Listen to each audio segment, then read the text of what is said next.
Good morning, everyone. My name is Juno, and today is Walkathon Wednesday, where we promote good health and exploring on foot, my favorite way to do so.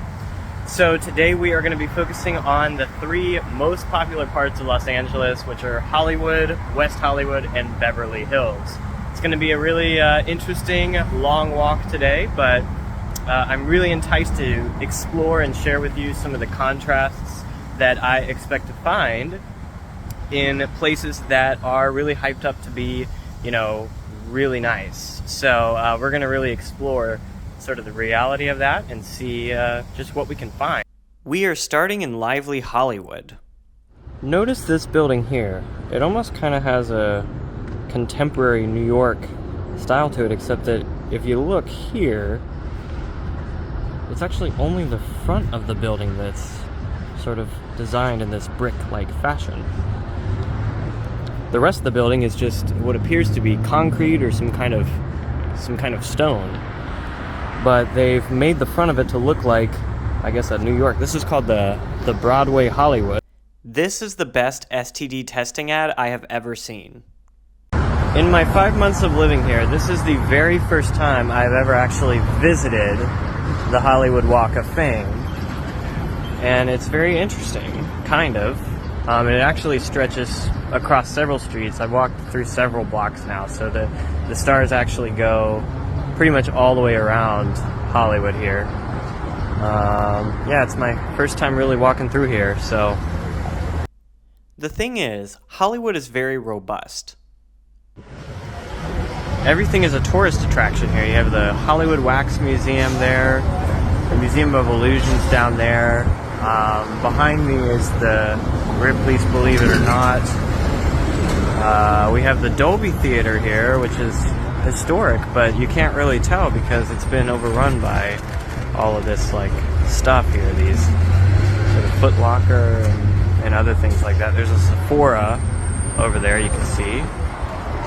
So yeah, I just feel like I'm walking through a Gatlinburg, but in California.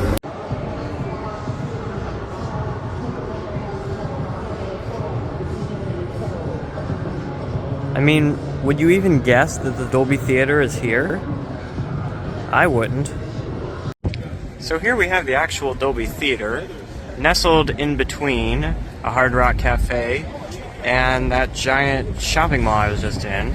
And to add on to that, you can barely even see the entrance because of this giant sightseeing bus that's totally blocking it. So, yeah.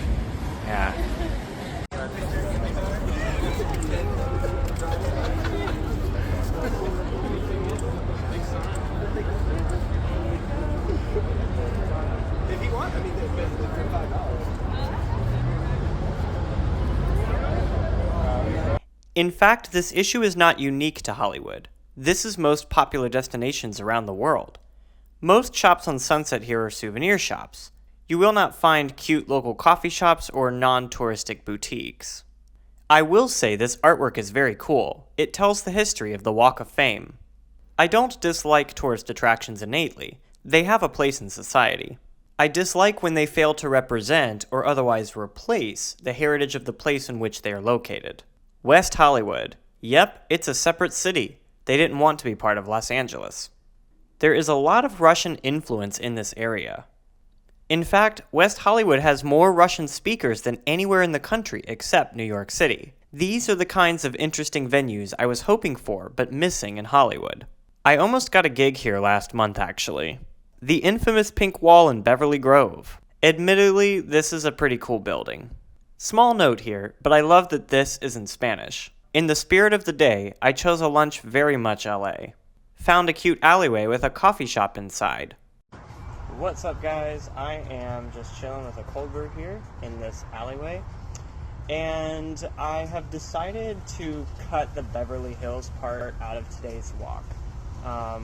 Mostly because the point of these walks is really to take the time to explore and immerse in the different areas that I'm in. And as of this part of the walk, it's already 2 in the afternoon, and I've already seen so much stuff that I feel like if I tried to do Beverly Hills as well. There's just gonna be too much and I'll just be rushing through it. So I'm gonna hold off and do that another time, and I'll just be taking a little more time to explore different parts of West Hollywood and Hollywood on the way back. So I'm gonna sort of start making my way back to Hollywood now, and we'll do Beverly Hills some other time. So. Alright, so we are walking now on a residential street back through the Fairfax district of Los Angeles. We are heading eastward now, and you can see there's kind of some architecture here. It's pretty basic. The end of Oakwood Avenue. Posh residential scenery heading back through central LA. Bruh, the sidewalk just ended for no reason. So again, we are walking through a residential area here. This is not Hollywood. This is directly south of Hollywood. Really nice houses, lots of grass that's greener than it probably should be. And yeah, it kind of feels like a suburb. It's definitely not, though. We're still very much in the middle of the city. So yeah, but this is kind of what we're getting on our final stretch north here. Seriously, every lawn in this neighborhood is way too green. Is there like an HOA rule that dictates our limited water be wasted by the wealthy? Note here, this area does not even look like it belongs in Los Angeles. This is a Midwestern suburb. So quick note here I wanted to observe. Over there you can see grass that's very clearly artificially watered. As compared to this, which is kind of the natural scenery, you can see some patches of green here. And this is because we just got through 2 days of almost consistent downpour here in Los Angeles, which is not normal. So you can see some fresh patches of green, but this is what it would naturally look like after such an event. You're not going to get that right away. This here is what consistent maintenance and watering of the grass looks like. Alrighty. Final stretch of the walk here as we head back north. My car is actually parked on this street. So yeah, this has been a very interesting walk today. Definitely learned a lot. I'll be looking to put these thoughts together coherently into a post, hopefully by this weekend. And yeah, thank you guys for tuning in.